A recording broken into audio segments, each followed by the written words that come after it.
Yeah, so we're live with Sam Salmani, and Sam's the CEO of Oligo Medic. It's a startup that's cartilage defect repair.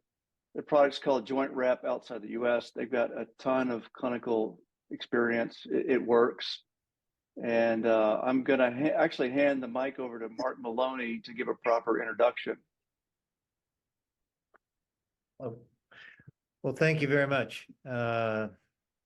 So Sam, who has a PhD, and most of his work was in this particular field, and the company is in Montreal. It was founded by his father and pretty well self-funded for a lot of years. They have over 10,000 cases worldwide. And the original name of the product was called Cargel. And I believe the IP, and I'll let Sam talk about that, was sold to Smith and Nephew. I think also on board today we have Dennis McLaughlin, who is also on the board with me. And we wanted to take the opportunity today to have Sam tell the story as we're raising money for the clinical trial to eventually bring the product into the United States.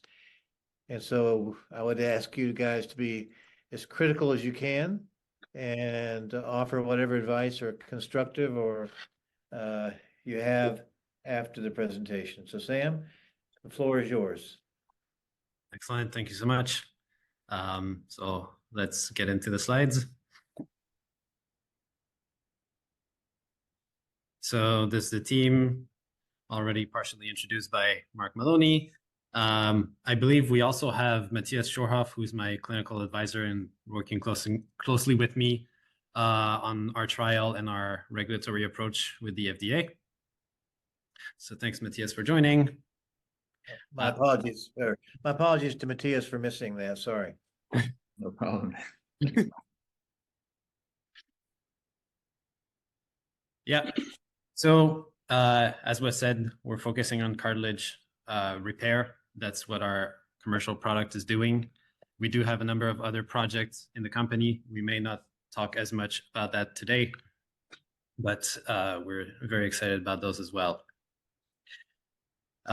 So, okay, before I start explaining anything, I just want to be clear kind of what we're talking about. When we talk about grade 3, grade 4 cartilage damage and so on, there's sometimes confusion what we mean. I just want to emphasize it's really different when we're talking about cartilage lesions, grade 3, grade 4. We're talking about isolated like cartilage damage, like damage specifically of the cartilage. Whereas on the other hand, there's the osteoarthritis spectrum, which is really a degenerative disease. And it's not just the cartilage, it's the underlying bone and deformity, the creation of osteophytes. So typically, if you're on the osteoarthritis spectrum, you're probably not a very good cartilage repair candidate. So just wanted to kind of clarify that. So what are we trying to do? We're trying to restore cartilage like it was brand new. Of course, if we don't do anything, we all know what happens. Progression to osteoarthritis is pretty well established. But the good news is it is possible to get a treatment that reproduces something that looks like cartilage and can have longevity as much as 15 years. And that's really what we want. We want to be good to go and not have to come back. Now, 15-year studies are few and far between, but I just wanted to pull one up to illustrate the point. This is an incredible study that had basically 98% follow-up at 15 years. I don't know how that was achieved. It's very remarkable. But basically, this was comparing ACI, autologous chondrocyte. I'll explain a little bit what that is. But it's an approach that reproduces something that looks like cartilage, and microfracture, which is one of the first-line approaches. And the bottom line is 50 of the 80 patients had not gone back to surgery after 15 years. So not perfect, but clearly something we can improve upon and what we ideally would like to achieve. So just to survey the spectrum of options that we have, like I mentioned, microfracture is, again, a first-line approach. that is relatively straightforward. So basically what we do with this cartilage pothole is we create access to the bone marrow channels. That's where you get stem cells with regenerative potential, and you regrow something that can function as cartilage, even though it's not quite identical. There are a variety of transplant options, which I don't believe are the ultimate solution for a number of obvious reasons. There are kind of localized partial knee replacement, you could call them. So partial prosthesis. And there's actually a lot of activity in this space, several companies making iterative products. But I just like to, dismiss them as those are permanent implants. They're metal in your body. They're, trying to make hybrid materials that are softer, maybe better adapted, but still it's bridge burning. So if you have a shot at taking a biological approach to restore actual cartilage, I think in every case you should try that first. Then the last one is a more advanced cellular therapy approach, which is actually extracting live chondrocytes from remaining tissue, sending them to the lab, expanding them, and then implanting them in a second surgery. And that's when you can start healing. And in fact, this is probably considered the state of the art in the US, and also it's a product that made 160 million in revenue last year. But in terms of adoption, it's actually quite limited. It only translates into about 3,000 or 4,000 cases because the price is enormous. It's about $50,000 ASP.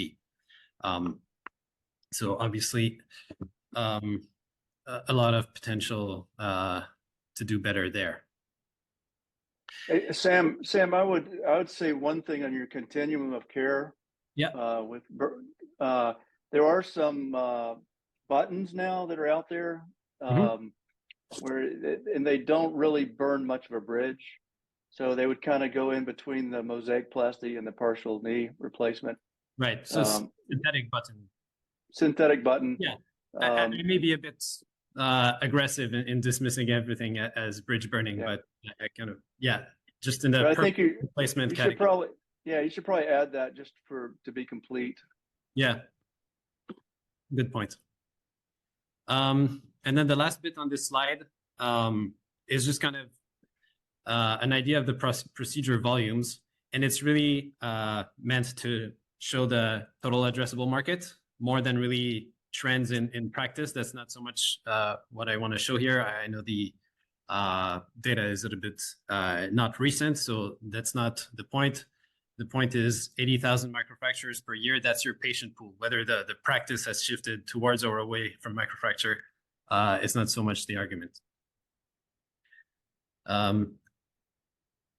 Okay, so let's go a little bit for why we think and believe our solution works. And then we'll go into who's using it and what's it been looking like in terms of adoption. So the first reason we know it works is because it's an iteration on a first version of the product that Mark mentioned in the very beginning, developed by my father's first company starting 1995.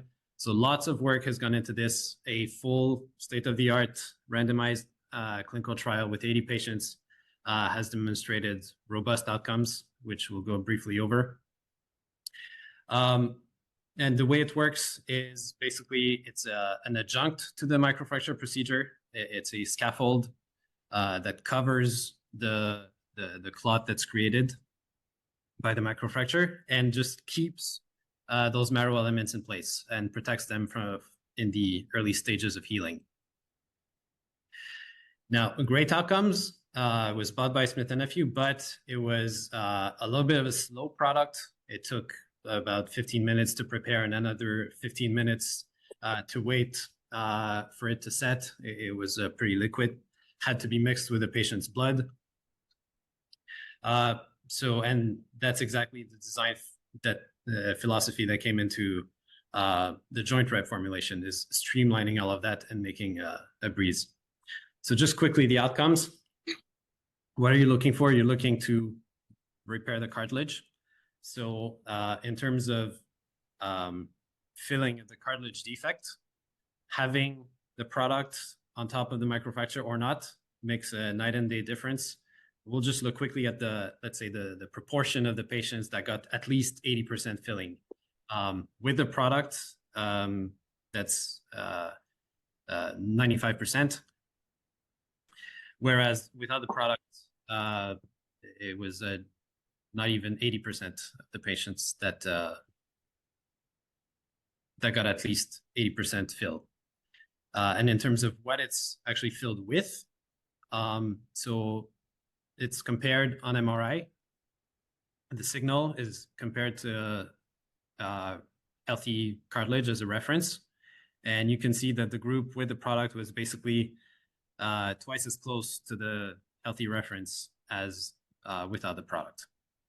And actually almost half the patients in the study subjected to voluntary biopsy, and the organization of the collagen structure was also analyzed and showed superiority with the product Cargel.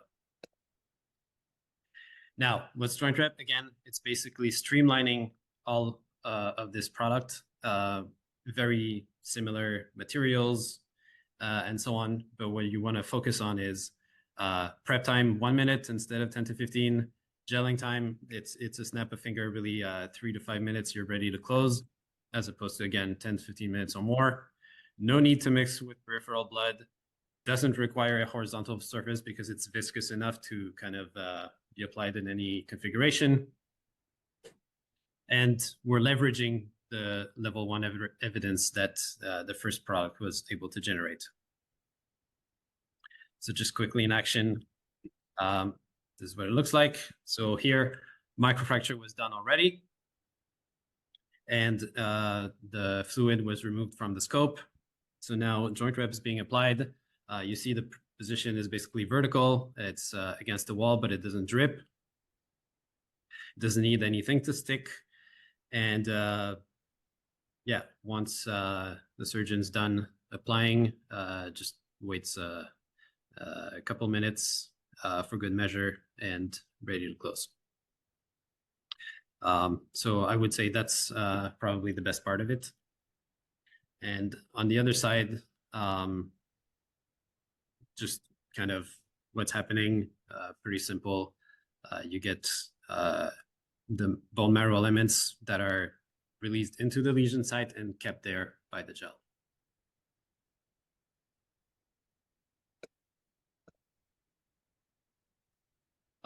So here are a couple cases with follow-up. So this is a patient in New Zealand, young patient, decently sized lesion. And you can see on MRI that before the case, there was pretty sizable here white patch, which is a cartilage defect, and also some whitish tint in subchondral bone, which means that there's a problem. And all that is gone at 9 months, and the cartilage tissue is completely filled. Now, an even more complex case, this one from Poland, a very large lesion, 3 by 3 centimeters, 58-year-old, which is also on the upper end of these typical eligibility pools. And also, it was a concomitant realignment, high tibial osteotomy. And again, at 6 months, surgeons were very satisfied of the aspect and of the feel of the filling tissue. So this product is been used in more than 10,000 cases in many countries around the world. Currently done 1.3 million Canadian in revenue last year, with very good gross margins. Yeah, small comment about the competition. We'll say more later, but yeah, basically several distributors are moving from other types of scaffolds, which are membranes, which are much more difficult to apply surgically. It requires gluing, cutting to shape, or suturing, lots of work. So we're displacing a lot of previous players there. And just mentioning also that I'm talking a lot about the knee, but there's an even more differentiated potential, so to speak, in other joints, just because, for example, arthroscopy in the hip is that much more difficult. The space is that much tighter. So having a product that's really easy to get in there is even more of an advantage. So yeah, we're approved in Canada, Australia, New Zealand, many countries in Southeast Asia, Latin America, Israel, Russia. So basically all over the place, and launching in a couple others this year. Yeah, Sam, why not Europe? I noticed there's not. Okay, let's get to that. Yeah. So let's get to the arc of the company and kind of gives purpose to the project. So basically, as Mark said, this company was bootstrapped. It was launched in the EU with basically no data. It was approved just on a few compassion cases done in Canada. And yet, despite that, it had a pretty good adoption until it had to be withdrawn from the market, because at the time of renewal of our CE certificate under the previous Europe regulations, well, that was exactly the time of the transition to the new MDR, medical device regulation. And they basically said, sorry, you're out of time to complete the exam. You have to start over under MDR. And then just to add insult to injury, after that, they said, well, we're going to push back the deadline, but only for actively CE marked devices. Thank you. So that's what happened. But takes us to the next phase. We launched in Australia. So with a little more data that was generated in Europe, and we see kind of the progression with more data, more adoption, so full reimbursement under launch, and flying right off the shelves, 1,000 cases a year. So just a quick comment, per capita, that's 10,000 cases in the US. So what I mean here is product market fit.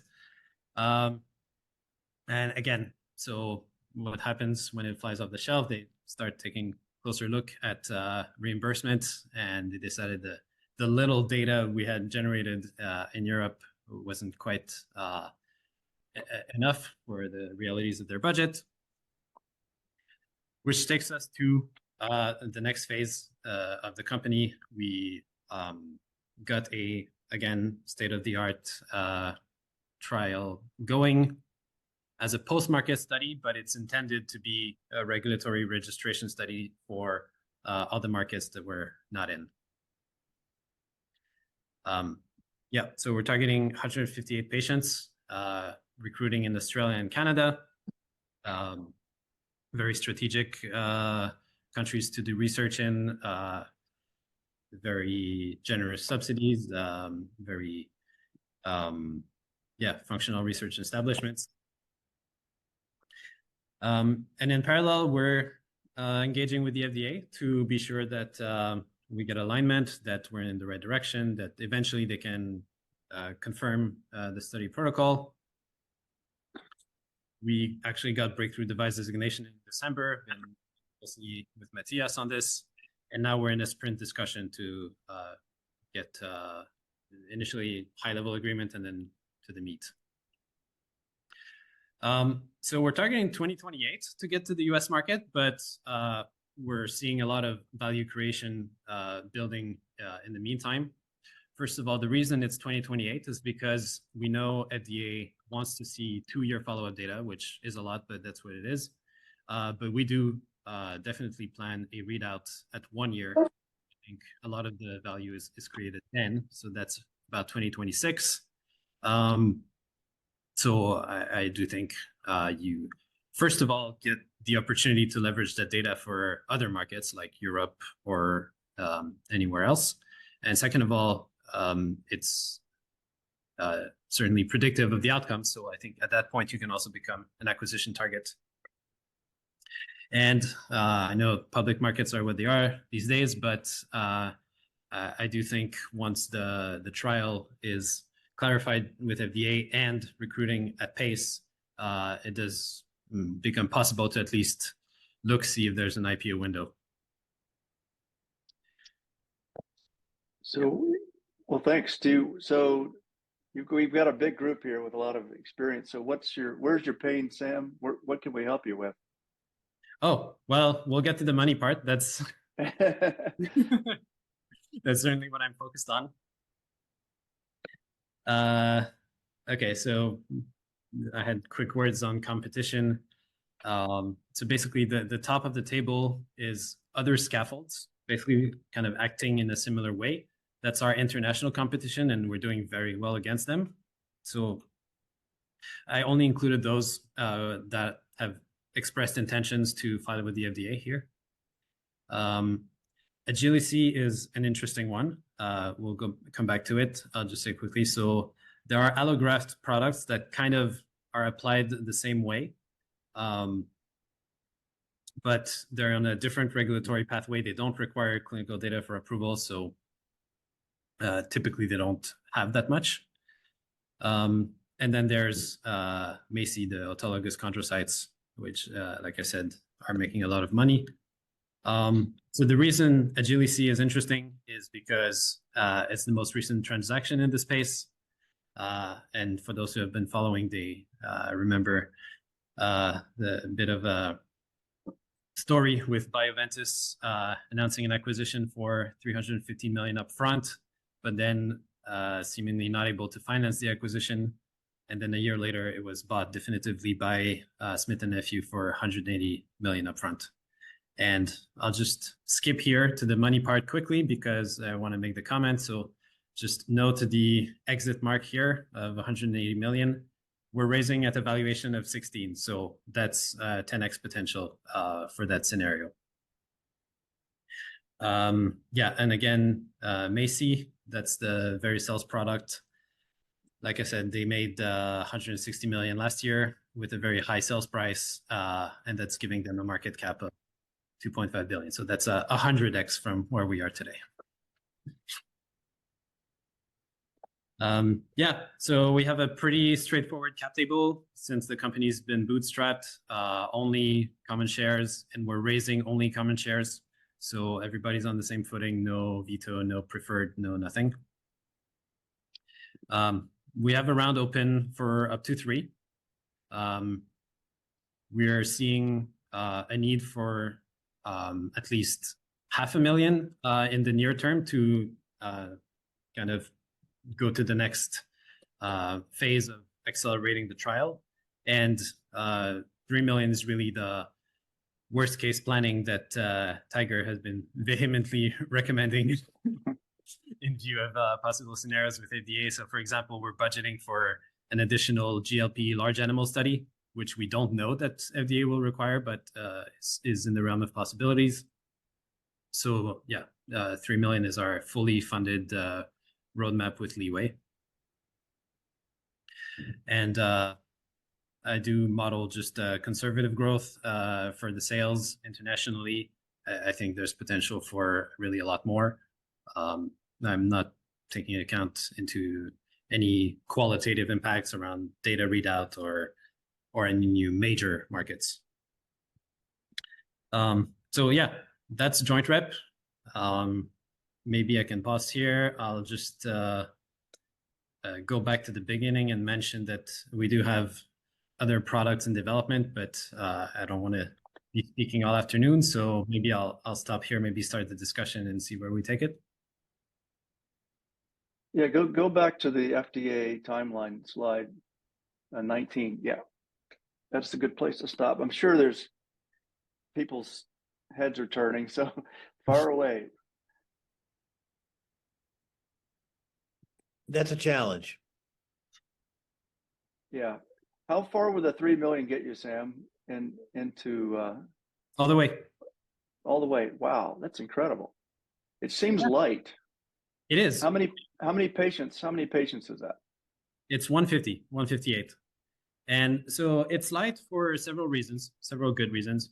So first of all, the cost of running a trial in Canada and Australia is a half or a third of doing it in the US, first of all. Second of all, you can stack up to about 50% in tax credits on top of that. Third of all, we have a very efficient team. Many are part-time. Yeah, and we're making revenue, which subsidizes a large part of it. So that paints the picture. What are there things you can do to, like, 2 or 3x your revenue outside the US during the study? Yeah, we're working hard on that. We're having different plans for each market. So the one we're going big on in this year is Canada, actually. We have untapped large regions. We're organizing a lunch session at the Canadian Orthopedics Conference with 4 speakers, one of which is basically the toppest KOL in Canada, Ivan Wong. Yeah, Latin America, we have basically one master distributor that's extremely active. They're super engaged and organizing events upon dinners, upon webinars, and firing on all cylinders. There are new regions that we're launching, like the Gulf countries. We're just going through the paperwork, the bureaucracy, and it's just about to go through. So that's a really interesting one as well. In Asia, we have a number of good countries. We're working with the distributors to kind of identify KOLs, support them at their local conferences and all that.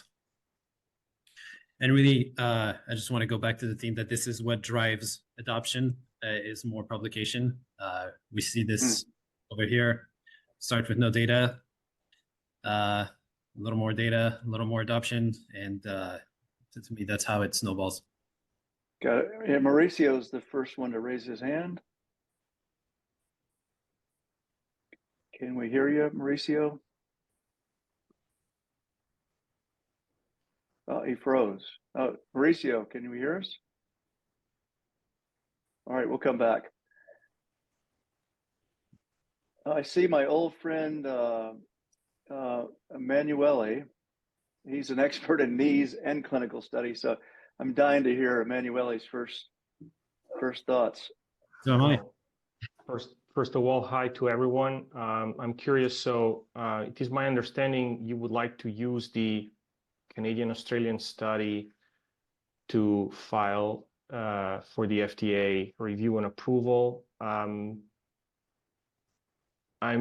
really curious to understand, because it might not be necessarily a risk factor with the FDA, but it might be down the road with reimbursement, having a study with no US patients, and the patient population is definitely different than Australians, maybe not as much as with Canadians. But that's definitely a risk. And this is what, as an example, CartiHeal is impacting now going to market, because they only had 50 patients in their IDE study that were from the US. And how flexible is the study design in case the FDA may come back to you with specific requests that would require a redesign of the study? Mm-hmm. Appreciate the question. So let's see in which order. So in terms of, well, first of all, in terms of precedent, for example, the Macy study, which, like I showed, is making a lot of money and fully reimbursed, was entirely run in Europe. So yeah, but that's just a reference point. In terms of the FDA,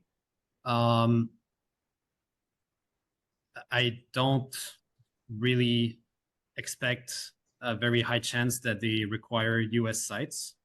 Everything in the language so far has been open to it. We're obviously just about to confirm that very clearly. But yeah, again, in terms of precedent, this is not unprecedented. You asked also about Yeah, can you help me? What am I missing? The flexibility of the study design in case the FDA might come back with specific questions on, sample size, endpoints, et cetera, et cetera. Correct. Yeah. The endpoints is really what we anticipate a possible pushback. And since we're collecting everything at least as a secondary. So in terms of data collection, I'm pretty confident we have everything we need.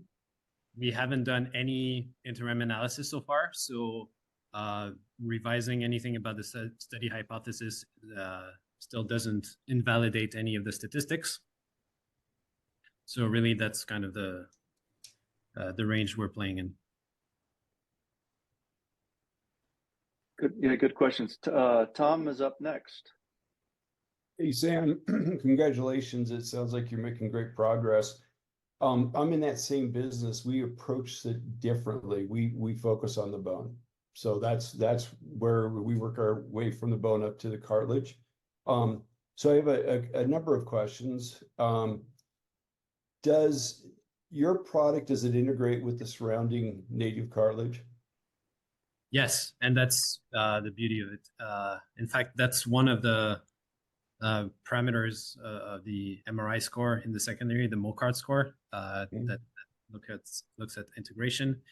And really, especially compared to the membrane scaffolds, this is a liquid. It really matches naturally the shape of the underlying lesion, as you can see visually here. So I think that's really a strong component of it. I've even heard surgeons kind of adapting the clinical practice to that. There's a bit of schools of thought in microfracture in terms of how much of the lesion do you debride away? Did you create a pool basically, or do you preserve as much of the tissue as possible? And so basically I've heard, surgeons develop the reflection that, hey, since we can basically like have a liquid espouse the perfect shape of the lesion, maybe we can keep more there and still get good results. So yeah. I'm sorry. Yeah, no. Does that fibrocartilage, does it grow over the top of your implant, your graft? We haven't seen too much of that, and we haven't seen any of that really in that study here with the quantitative MRI. And I only have a couple more. Coup scoring is a key part of what we do. So for pain relief, right? Does that, are you looking at that? Is that anything you're looking at, or? Yep, we are collecting that as a secondary. Okay. And just because if you actually look at the microfracture literature, there are studies where COUS is good and others where it's not so good. So we just thought it would be more predictive, and also kind of it's the scientific hypothesis is really, mechanically it's keeping more of the clot and leading to better repair tissue. But certainly we're looking at COUS as a secondary. Sounds great. Thank you. Thank you for the Dave. Yeah, Dave Saunders up next. Yeah. Did you mention that you have a pre-sub meeting with the FDA already scheduled? It's ongoing. Oh, it is ongoing. Okay. Yeah. So they are okay with you having your study data being from outside the US? As far as I can tell, we'll get that on paper, black and white. Yeah. Every indication is in that direction. Okay. The only reason I ask is the winds change at the FDA, and 10 years ago it was super easy. In fact, I worked with multiple surgical robots that were actually doing all of their initial study data outside the US. And then all of a sudden the door slammed and they were required, every single one of them was required to actually conduct a US based subject study. And because there's nothing in the statute that actually says one way or the other. So it's kind of a weird political situation with the FDA. It's just the winds kind of change. Yeah. So that's good. Yeah. Did you mention what is the current at least for the US market, what is the current reimbursement structure look like? Do you have a CPT code for this? No. So in fact, that's something I could have mentioned earlier about reimbursements. There's actually a program run by CDRH to basically introduce you for early payer feedback. And we just had our first call for that last week. So we're going to start to engage soon. I don't believe there's a CPT code that matches a scaffold, really. That being said, the international competition I mentioned, at least Yellowfest has completed its enrollment, so it'll complete in the next 2 years. So it's very possible that they would create a code for a scaffold. Okay. And then lastly, and if I missed this, I apologize.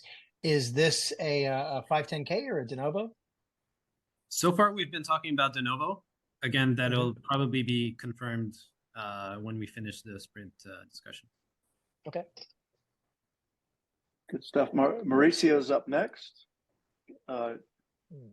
Hey, Sam, congratulations. Your model and your product looks very interesting. And this is something that, it's nice to see that it's starting to have better and better outcomes and better performance over time. I have a question. You were mentioning Latin America. Which country specifically in Latin America? We're most active in Chile, Ecuador,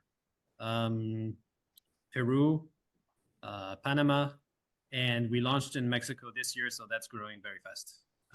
We had events in Tijuana and Mexicali, hosted by our distributor and with Dr. Vargas, who's based in Miami, doing the webinars and case presentations. So 50 surgeons at a dinner, very active over there. If you need anything in Colombia, reach out. I think we might. My distributor is working very hard, but that's one of the countries he's been struggling more with. But he tells me. Cool. Thank you. So I like Manuele's question, Dave. I think you need flexibility in your study design. I mean, because the winds will change. Yeah, Dave's nodding. The winds always change, and everything the FDA tell you, nothing is binding. So they just give guidance, and then they are allowed to change their minds. Manuele's been down that road a few times.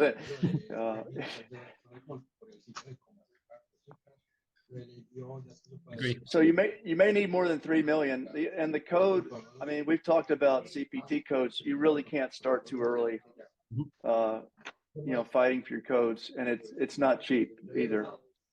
Right. If I can jump into one issue that you have with a de novo versus a 510K is 510Ks have statutory requirements for how quickly the FDA has to respond, and de novos do not. And so the most critical thing, and I'll tell you, this is true for my most recent FDA clearance. I sure wish I had an extra $1 million in the bank during the quiet period of our de novo, because we entered substantive review, and then basically the way it works is, and this is kind of strange, but from the time you enter substantive review, you have 120 days, and at the end of 120 days, hopefully you have received either a yes or a no from the FDA. Hopefully it's a yes. If you go to a day 121, the way the incentive structure works for the FDA reviewers to get paid, basically they don't have as much of an incentive to respond to you quickly. So once you're at day 121, the responses get slower from the FDA. And so you need to make sure that you have enough cash in the bank to have that runway to make sure that you can definitely go past 120 days if you have to. But then the other issue is during that 120 days, they could come back to you and say, it'd be really great if you could do a 6-person study and show us this. And that literally happened to me. and you don't get an extension. So you'll have to, in that window, you may have to actually come up with additional study data, go back and do some quick little test or something like that. And you'll want to make sure that you have the cash on hand to mobilize all your forces and get that done before that 120-day cutoff. Because that's a really critical milestone. And you want to make sure that you can get everything done. Because if they do come to you with additional requests, you don't get extra time to do the additional requests. You have to do it all within their time frame, which is it's a little weird because they don't have an obligation to get information back to you in a timely fashion, but you definitely have to get everything done within that 120-day window, or you just kind of fall off the cliff.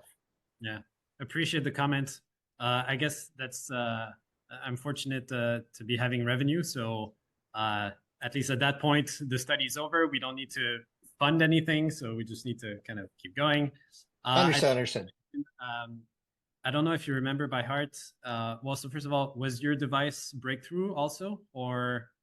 No, actually, breakthrough increases the amount of pressure. Because so far it makes things a lot faster in terms of the sprint discussions and everything, and that's basically the main reason we went for that.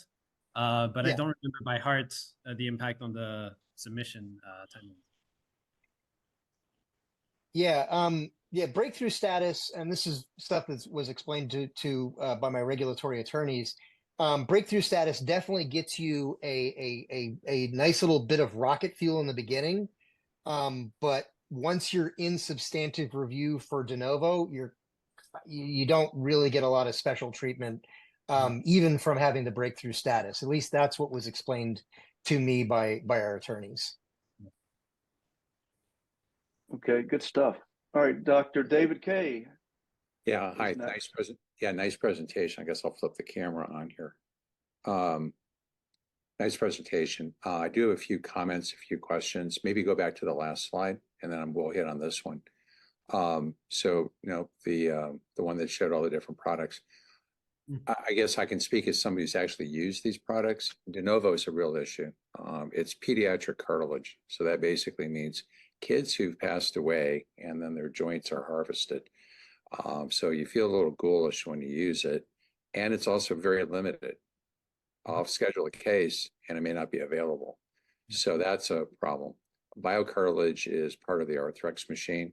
And of course, they inundate every OR, particularly ASCs, and we'll tell you how wonderful biocartilage is. MACI tends to be very cost prohibitive, and that's one of the big issues. Now, if you go to your next slide with Cartiva, I know a lot of data on that one, so don't get too excited about it. They effectively manipulated the FDA. This was published by Greg Guyton, who did an exhaustive review of Cartiva and its approval process, including freedom of information. And I talked to the person who actually made the decision at Wright to buy it, and he told me it was much a defensive maneuver, and they knew that they were in diligence with Stryker. So it was really kind of an unusual purchase and all. And what I can tell you is it's not being used very much anymore. There are just too many problems. Now, on to problems. Oftentimes, OCDs, cartilage lesions, also will have a bone cyst associated with it. And one of the things that I'm not sure you've answered is, how are you managing the bone cyst? Are you recommending bone graft filler, or what are you using to fill in that void? Oftentimes you'll crack into, do the microfracture and crack, there's the bone cyst, and that bone cyst needs to be cleaned out. And some of those bone cysts can actually be quite large on a volume basis. So I'll step back, and unfortunately I am going to need to take off maybe right after your answer. Thanks. Thanks. Yeah, we do have these discussions around any number of sandwich techniques. My understanding is there's not a clear kind of clinical guidance for that. So yeah, we basically discuss it as much as possible with our surgeons. I don't know, Matthias, if you have something to comment here. Yeah, it's definitely a challenging environment when you encounter those because, like Dr. K just said, you have to clean those out, potentially make them even bigger. And the joint rep device is not a bone filler, so we definitely need something to reconstruct the base and then this joint rep on top.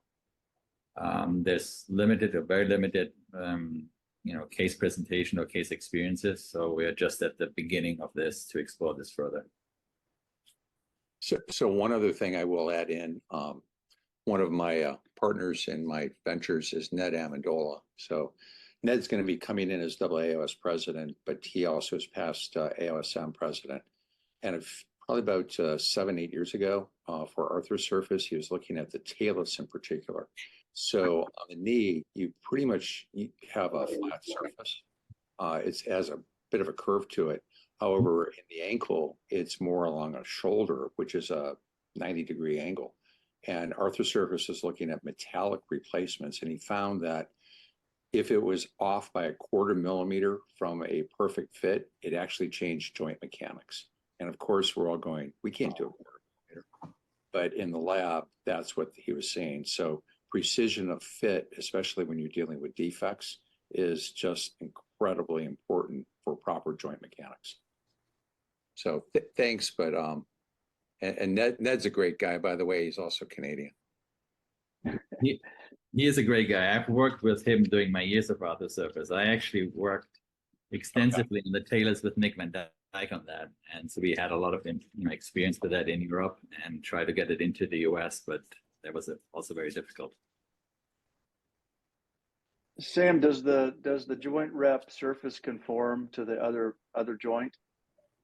Yeah. So one thing maybe I didn't emphasize. So it doesn't turn into a rigid like a hard material. It's hard enough to maintain its own, but it's not intended, first of all, as a load-bearing implant, and second of all, if the other side is imposing the surface, then it'll just comply, basically.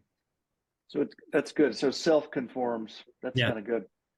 I think Ted's next. Yeah, thanks, Tiger. Hey, Sam, good to see you. Great presentation. I'm cheering for you. I want you guys to be successful, and I'm, from an investor perspective, being in this field myself with another company doing this, but through an IDE protocol is number one. I'm hoping that the FDA does agree with you and approves kind of your existing protocol as close as possible and allows that OUS data, as Emanuele and David pointed out. Don't count on it, and you're going to need to raise a lot more money if they don't. That's where I see 3 risks. One is the ability to be successful in getting aligned with FDA on that. And then, secondly, the assumption that you can get through on a de novo versus an IDE PMA, which is going to make your timeline go, longer and make it more expensive. It's 2 year. You're counting on 2 year anyway. Follow up with your existing study. But I think reimbursement is a really important thing. If you're thinking about an exit and who's gonna buy your company, they're going to want to look at the U.S. market and how are we going to get and not count on riding the coattails of another company. And that process, as you probably already know, requires getting quite a number of studies in place, peer-reviewed articles in place, and you got to start that earlier rather than later. And the power of U.S. key opinion leaders, for Stryker, for J&J, for Zimmer, for others, that they like to, have that kind of confidence that that's in place for them to make a decision. So that's probably from my input from an investor risk standpoint is, getting the FDA, the assumptions of the FDA, accepting your existing protocol and data without too many changes. Secondly, allowing you to do it under a de novo. And thirdly, the whole reimbursement thing of not proactively kind of having that in place. But I think reimbursement to me keeps coming back around as such an important factor. So raising your round maybe higher, going out to great thing that you've already got revenue going, but maybe your current supporters, whether it's distributors internationally and others that want you to succeed, bump that round up a couple more million and start some U.S. activity would be my advice. Mm-hmm. Thanks for the comments. And I'll actually pick up specifically on the reimbursement and the perspective you brought on seeking an acquisition and so on. I don't actually know the reimbursement status for CartiHeal at GDC, which was obviously very successfully acquired. So I thought maybe this is a good opportunity to turn it to the group if anybody kind of knows what's the situation there. I can speak to that. There's no CPT code for CartiHeal. They've started the process. It was actually started by Bioventus when Bioventus was hoping to acquire, and then we had to back out. So right now, Smith & Nephew is kind of stuck with the initial strategy of obtaining a specific CPT code. So it's going to take time. Mm-hmm. And it's going to take an additional study in the US. Mm-hmm. Interesting that this is happening post-acquisition. What do you mean by that? Well, that Smith & Nephew went ahead with the acquisition before establishing the reimbursement status. Well, there are different. Potentially, I'm not a reimbursement expert, but there's other options to access the reimbursement pathway. They're now kind of stuck with what Bioventus initially did. But at the same time, that doesn't prevent them from starting cases because the cost of that procedure is very, very reasonable compared to MACI. Mm-hmm. We're talking 10x down compared to MACI, and so they can most of these patients can afford cash pay actually. Mm-hmm. Interesting. And would you agree with my assessment? This is one square that I had to speculate a little bit, so I said 2 to 3. I would stay more to 2 than 3. Okay. Because the cost of COGS for that implant is very, very small. Yeah. Interesting. Thank you. Yeah, so as you can tell, I was trying to evoke a lower risk profile from an exit perspective, just comparing to the reimbursement situation over there. Obviously, we are engaging as soon as possible. As I mentioned, we had our first call for that process last week. And I do have a quick question regarding the fact that kind of came to mind when you mentioned it's not a rigid implant. And you also mentioned it's not a load-bearing construct, I would say. So how does the rehab process look like? How long it is? How long does it take for the patient to be functional with their joint? Yeah, so we take a rather conservative approach. We think we have enough advantages that we don't need to push every direction to the max. So there's a standard rehab protocol for microfracture, which actually depends a lot on the location and the size of the lesion and what forces it's exposed to. In the trial, we're actually measuring the time of getting back to weight bearing, getting back to activities, as opposed to prescribing it. So this can potentially also turn into very useful information for reimbursement, for example. But do you expect 6 weeks, 6 months, 8 months? Yeah, it's similar to microfracture, 6 to 8 weeks, and then gradually returning to heavier activities. Okay. I think Dave's up next. Yeah, I was just going to say, like, even if you don't have a CPT code, I mean, some of the big F50s that I've worked with, what they're more interested in is knowing what the financial model looks like. So even comparing it to like, this is what joint repair would look like for the total cost, right? They're looking for that kind of scale of expenditure to repair the knee or the shoulder, whatever it is, and then how do you fit into that? Is it lower cost? Is it slightly higher cost? But it's you spend less time in the OR. Revision time is substantially less than the implant, right? So there's a lot of those factors that you can then slide around and say, look, we're going to cost, $10 more than a TKA, arthroscopic implant for the knee. I'm just throwing this out here. But we're going to take 30 minutes less time in the OR to implement this solution. Well, that right there is an economic factor that you can then attach real numbers to.